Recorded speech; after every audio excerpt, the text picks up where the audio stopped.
asalaamaaleykum sama gars j'espère que yéen ngi si jàmm maa aussi ma nit maa ngi si jàmm dal leen a jàmm seen chaîne Like Mobile votre chaîne de technologie sans plus tarder dañu leen demande bu fekkee ne bii mooy première fois bi ngi dugg si seen Like Mobile nga bës bouton abonné bi daal di aimer vidéo partager ko activer cloche de notification bi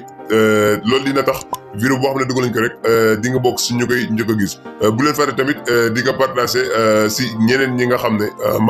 maam yow xam nga ne boo leen ko envoyé dinañ si jëlee ay njëriñ voilà tey vidéo spéciale la bu jëm si WhatsApp muy lan mooy WhatsApp ak kan moo créé WhatsApp wala ñen ñoo créé WhatsApp du moins ak WhatsApp nan lay fonctionner ak WhatsApp yenn conséquences la am ak WhatsApp yenn avantage la mën a am ak WhatsApp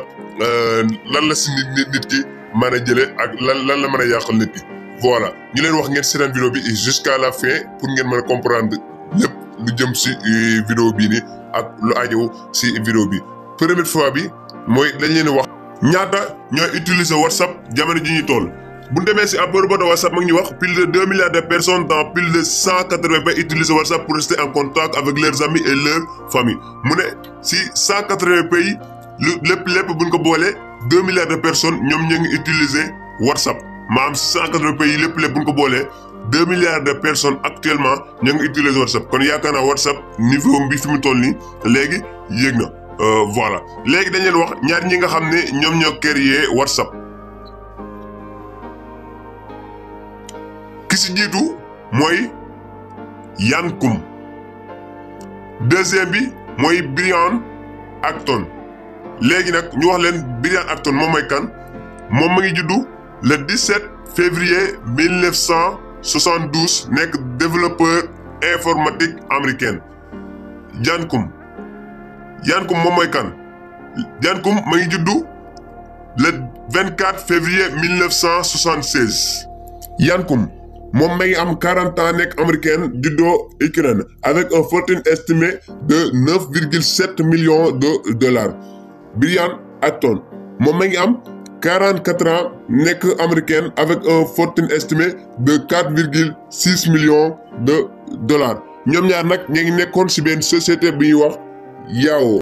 donc yaakaar naa si 180 pays plus de 90% actuellement ñoo ngi utiliser WhatsApp léegi ñu wax leen ki nga xam ne moom moo jënd WhatsApp mooy ki nga xam ne moom Facebook muy Mark Zuckerberg moom ma ngi jënd WhatsApp en 2014 avec une estime de 16 milliards de dollars à 22 milliards de dollars voilà léegi ñu wax leen WhatsApp ban tur la njëkkoon a tur maanaam naka lañ ko daan woowee avant WhatsApp léegi WhatsApp moom ma ngi fondé woo en anglais maam WhatsApp lañ ko daan woowee léegi français yi bëgg a dindi ëpp bi remplacer ko par app mu doon WhatsApp léegi ñu doon wax ak langue ñu doon wax ak WhatsApp pour ñu changer ab ëpp bi def ko app loolu moo indi WhatsApp mais ñu jàpp ne WhatsApp bu njëkk ba ñu ngi daan woowee WhatsApp léegi français mi ñu demee ba xool ba nga xam ne lii nii du leen arrangé ñu xool ñu dem wax ak WhatsApp pour ñu changer ñu changer ëpp bi remplacer ko par app léegi loolu moo indi WhatsApp léegi jamono ji toll WhatsApp ñu ngi koy woowee WhatsApp mais pas WhatsApp léegi nag ñu ne wax yan conséquences la WhatsApp am jamono ji ñu toll WhatsApp mën na am ay conséquences muy première bi sa téléphone dina commencer di décharger rapidement voilà léegi deuxième bi da ngay perdre ay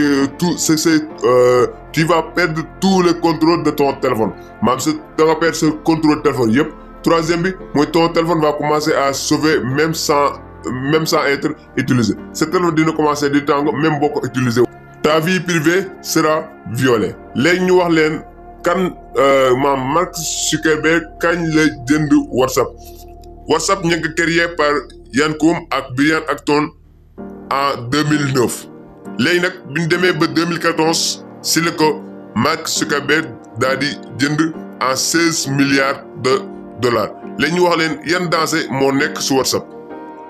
WhatsApp buñ ko waxee am na façon danger yu bari première bi mooy sa vie mën na see jaaree yàpp si lan mooy dafa am ay pirateurs yoo xam ne dañoo nekk si WhatsApp di utiliser WhatsApp mën nañoo jekk daal di pirater sa WhatsApp yàq sa vie première léegi est-ce que on gagnait de l'argent sur WhatsApp mu ne ko non WhatsApp mënuñu see gagner de xaalis WhatsApp ñan ñoo si mën a gagner xaalis mooy ki nga xam ne moom moo yore WhatsApp maanaam ki nga xam ne moom moo jënd WhatsApp si naka lay gagner xaalis mooy message yi nga xam ne yaa ngi koy envoyé yaa ngi koy envoyé conversation yi nga xam ne yaa ngi koy def si WhatsApp muy dem à l'étranger nga koy envoyé léegi si envoyé boobu noonu nga utiliser WhatsApp moom da si gagné chaque fin du mois lu tolloog plus de 4 milliards de dollars bu ko ëppul sax léegi WhatsApp si noonu ngay muy gagné xaalis si la ànd daal lëkkaloo ak Facebook lëkkaloo ak Instagram léegi WhatsApp Facebook Instagram ñoom ñoo lëkkaloo mu ne WhatsApp nag yenn avantage la am muy première bi mën nga see def sa vente en ligne mën nga di def vente en ligne par WhatsApp naka nga mën a defee vente en ligne WhatsApp mooy yow da ngay commerce da ngay jaay ay yére wala nga nekk tailleur wala ngay jaay loo xam ne nit ñi den ko soxla te yow am nga possibilité def ko vente en ligne léegi mën nga di def vente en ligne léegi di def dem sa WhatsApp